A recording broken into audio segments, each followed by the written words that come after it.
Today, I wanted to talk about this book, Hidden Potential by Adam Grant, and in particular, a chapter entitled Creatures of Discomfort.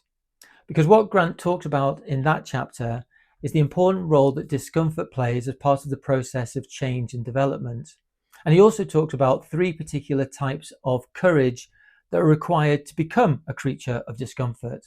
And I thought I'd share them because they really resonated with me and my own journey of change over this last few years as I've learned to live life without alcohol.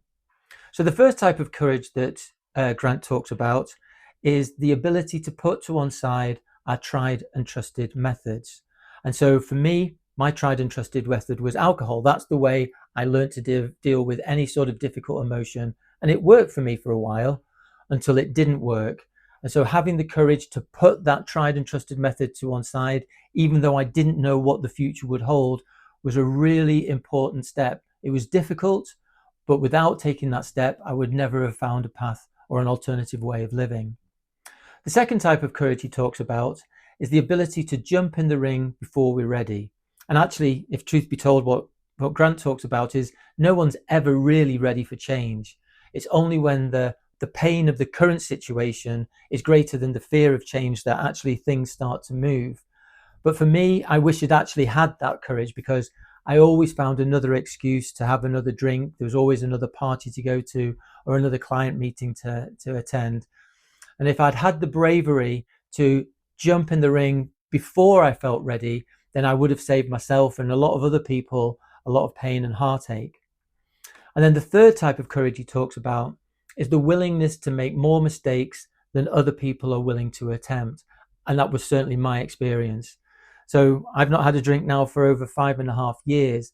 But prior to that period, there was a 4-year stretch of time where I was trying to give up drinking and I failed time after time after time after time after time.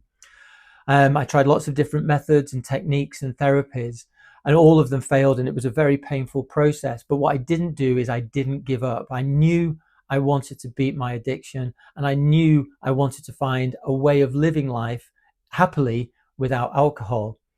And looking back at it now, I now see that every painful stepping stone on that journey was absolutely necessary for me to be where I am now.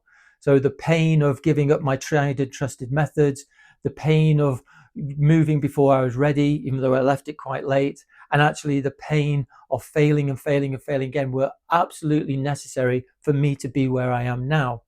And I share that because I've had a few conversations this week with people who are going through this process of change and feeling that discomfort. And it is uncomfortable and it isn't very pleasant, but it's so important. And having read this again today, I thought, well, actually, that's something that might be useful for people if either you're on the cusp of change or thinking about change or in the midst of it and struggling with the discomfort. It's just to know that not only is it important, it should be embraced if possible, because without that discomfort, you're unlikely to change as much as you want to, and you're unlikely to grow as much as you can. So I hope that's been of some use. It certainly was for me to revisit, and I'll see you again soon.